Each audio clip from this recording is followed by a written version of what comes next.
Now, if you touch 3,500 again, there was one trade up there that reached 3,500. Yep. People are going to say, well, I guess it ain't a top. Okay. And this has been the pattern of behavior ever since 2024, when we put out a report in March of that year. The point isn't that what happens year to year or anything like that. It's decade to decade. That money supply, you go back to the mid 60s, for example. If you go into January of 65, January of 75, January of 85, and check where the money supply was and factor what the growth was over the prior 10 years, basically it almost doubles every decade. Now, a little bit more so lately, but the point is it basically is an ongoing decay in what is in your wallet in terms of real terms. What's the reality of that piece of paper? And therefore, people we're about to put out a major report on this, looking back at it, because most people look at, for instance, the stock market and say, see, it always goes up. Well, I mean, of course, there's big drops in the way, but it doesn't even go up as much as this thing. Meaning that even if you own stocks since the 60s to the present, you're not making money in real dollar terms because the money unit itself is dropped in real value by doubling in quantity every decade, such that you're not really keeping pace on a percentage basis. One market of course, is gold. That's why gold has vastly beat the stock market since 2000 to the present, many multiples more up than is the stock market since 2000, over the past 25 years. But you got to look at the money supply. Now, if you've ever seen a chart of the Venezuelan stock market, don't try to find it. What it'll look like. It'll look like a rocket ship, Yeah. Well, I mean, it's because of a collapsing money unit. No doubt during the Weimar Republic, you had a bullish stock market too. It didn't mean anything. So what people need to think about when they're allocating assets for, quote, investment purposes, meaning over the next 10 years or 20 years, what's happening to the underlying money unit? If it's ongoing decay and it's consistent, as this is, in fact, it's accelerating, then are you really keeping pace with it? And therefore, the issue shouldn't be, is my market up? The issue is my market up more than other assets? Yeah. But it holds its value. In fact, it beats the S&P. You go back to 2.5 decades, round it off to 2000. You can pretty much do any period of time. But you'll find that gold generally outpaces. Yes, there are ebbs and flows. There's no question, just like any market.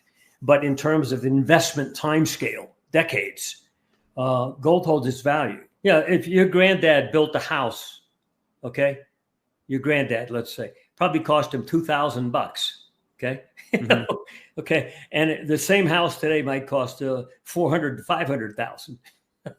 $500,000. What's going on? Okay. It's just the degradation of the money unit. And so if you don't factor that into your investment decisions, then don't look at the delusional action of price. The point being that investors really need to factor in this mentally into their decision-making process about what do I own now in this uncertain time. Well, it's been uncertain for a long time. The only certainty is it constantly degrades. The question is now with the bond market possibly in major trouble. In other words, we've known it's been in trouble for decades. Okay, the government debt. The question is how long can you push it off and it not explode as an issue? Finally, a market gets to a point where it says, I can't do this anymore. I can't play your nice, quiet game. I've got to resolve this. And usually the way it resolves is by throwing up. Okay, when you're sick. And that's a crisis. And it means the central bank has to go to berserk or go hang themselves, because you got to do something. And so they have to use all the tools they've got. And we know what that means. When they used all the tools back in 2008, and when they started QE in November of 2008, gold at that point was at a reaction pullback low.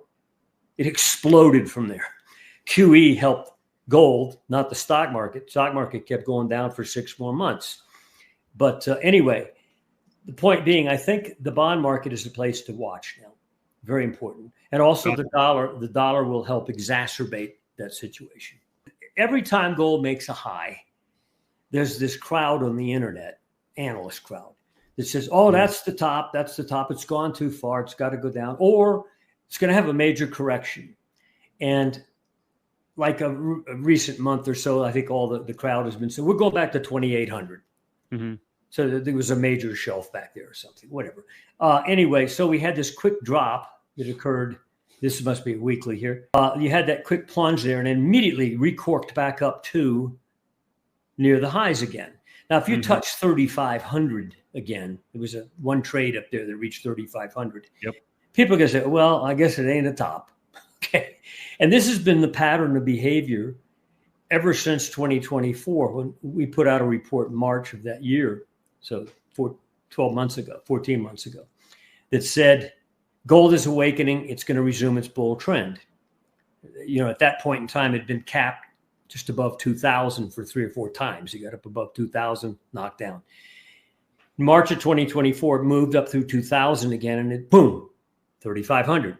But in the process of getting to 3,500, you'll find multiple spots where there were 5 and 10 or so % drops. And each one of these, most price technicians thought, oh, that's it. That was the top. Or we got to undergo a major correction. It never seemed to materialize in the way they thought. You never got as deep as they thought it would go or stay as low as low. And I think this time when you touch 3,500 and go back to top tick, people could just finally give up on this notion that somehow gold is overbought, because it certainly isn't.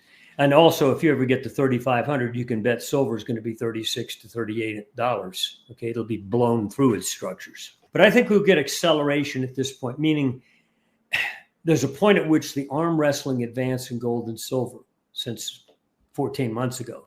Remember, silver then was $25 to $26 in March of 2024. So, you can complain that it's lagged to gold, but it's up pretty good since March of 2024, $25 to $26. Now we're trading just almost short of 35. I think this staircasing process will end. And instead of 3 steps up, 2 back, you're going to get like 8 steps up, 1 back type of pattern.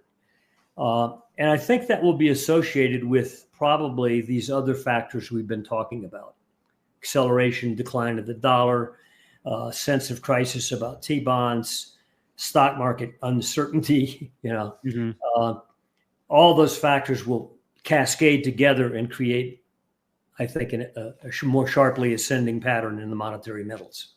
In fact, historically, if you really go back and look at like the XAU versus the S&P, there are times when, yes, it will suffer a drop when the S&P does, but its major upside trends are quite often opposite. And what people don't notice is that from the 2015 low in XAU, when it was down, I get 40 points.